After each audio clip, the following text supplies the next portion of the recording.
Bwana wetu Yesu Kristo sana. Kitu cha pili, tunaonekana kuelekea baraka zote za Mungu. Benediction yote ya Mungu mimi na wewe tunaonekana kuielekea. Maana kama Mkristo angestahili kupata baraka, hizi benediction zote tuko nazo kina wewe. Maana benediction yana mimi ni dua yako kwa beni. Bwana wetu Yesu Kristo sana. Maana benediction yote ni yako. Una probleme bado mimi tunawazia benediction tulipata material, pesa, gari, manyumba, tunataka benediction yana mimi hapana. Benediction iko odela ya kwa sababu kuelewa. Benediction ni kila potentiel spirituel yenyewe mimi na watu tuko nayo, ndio kama iko benediction bwana tunataka kupokea. Na hata karama za kiroho zenyewe kunazo benediction spirituel. Haleluya. Karama ambayo uko nayo ni utajiri yenyewe Mungu anaonekana kupatia. Zawadi ambayo uko nayo ni utajiri ambao Mungu anaonekana kupatia. Ni utajiri mkubwa ambao na dunia hata itafute. Hakuna magazi ambayo dunia inaweza kuonekana kuishia karama za kiroho. Haitakuwa. Akuyakuwaka supermarket ambayo unaweza kusema kama mnipatie karama za kiroho naweza kufanya miujiza. Ndio maana wakati ule aliweza kuonekana kumwambia Petro, "Utukopesa na sifa hizi nguvu." Petro anaonekana kumkemea. Ndio inakaja kama hakuna supermarket itaonekana kuishia karama za kiroho. Haleluya. Tueni utajiri wa kiroho inatupaka watu wengine kuanfie. Tueni uko na heritage ambayo iko odela ya tandema ya dunia. Dunia inaweza kuwa pesa ikusikiri.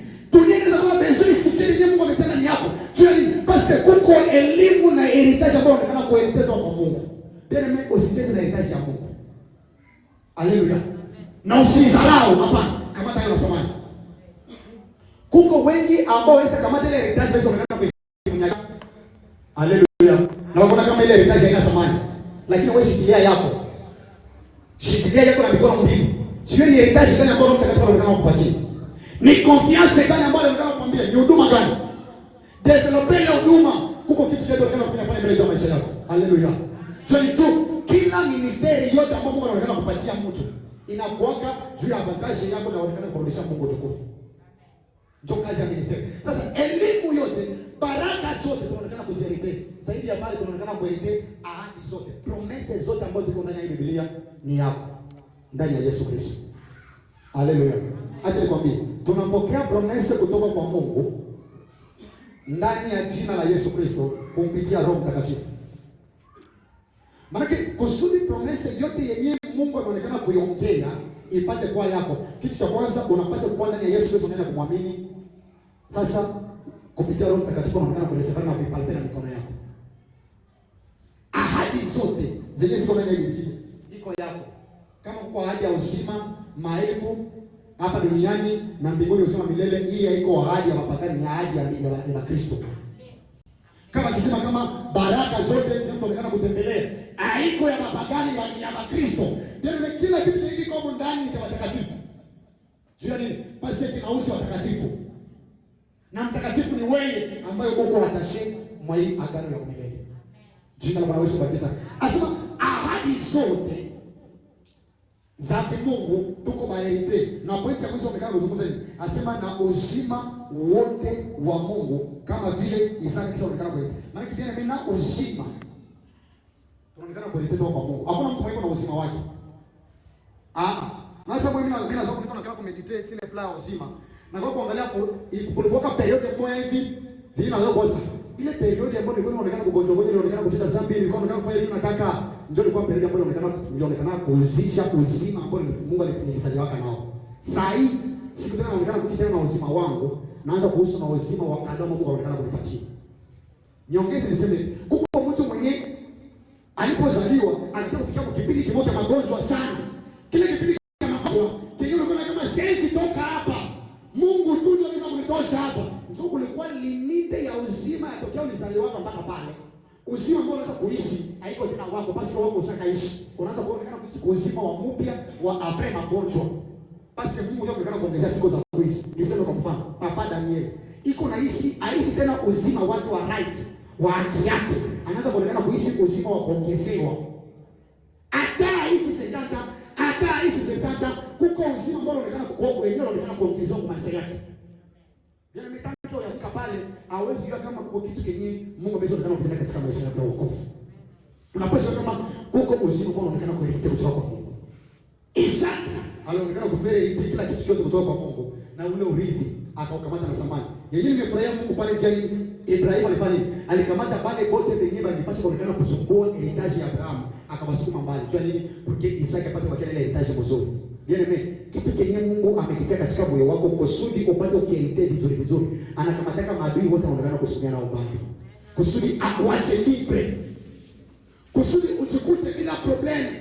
Kusudi usione kama hii ni misteri vraiment inaikala. Mwenyewe Mungu alitendea hivi. Alikuwa ni Daudi.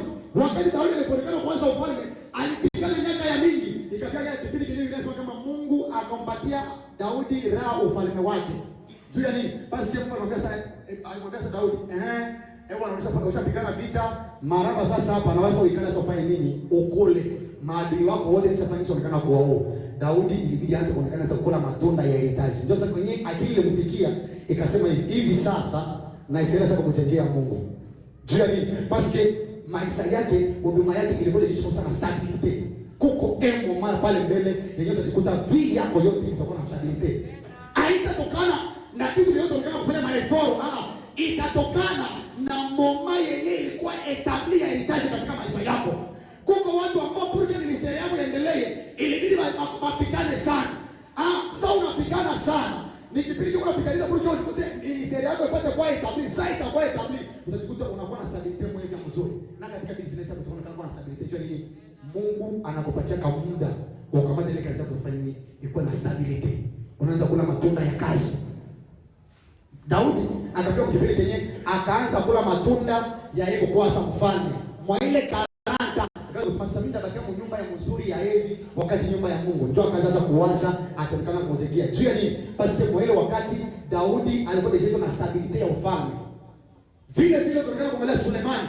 Na inakosa nyingine ilibidi aonekane kuwaua wale wote wenye walionekana kumzunguka, bila anaweza kuonekana kumdestabilize kwa ufalme. Apre kuwaua Wasimei na wengine, bila sema kama mfalme akamwikalisha Sulemani, Mungu akamwikalisha Sulemani katika ufalme wake. Stability. Wakati Mungu anapoetablish kitu katika maisha yako, anakuoka na mama yako iko favorable, anakupatia kwa ministeri yako kujikuta iko stability. Bwana wetu Yesu Kristo sasa. Abraham akakamata bale wote yote yeye angepaswa kuonekana kusumbua Isaki. Akabasukuma mbele akamwambia kama Isaki, ikala sasa. Wewe kila kitu kile kionekana kwa chini. Akaanza kuelekea Jessica Seke baraka zote ambazo tunaonekana kumtangaza leo Abraham, Isaka na Yakobo ni zile zenyewe zinaonekana kuelekea kutoka kwa baba yake. Baraka za kiroho. Bwana wetu Yesu Kristo sana. Kanisa huko kitu kinaonekana kuelekea kutoka kwa Yesu Kristo. Tena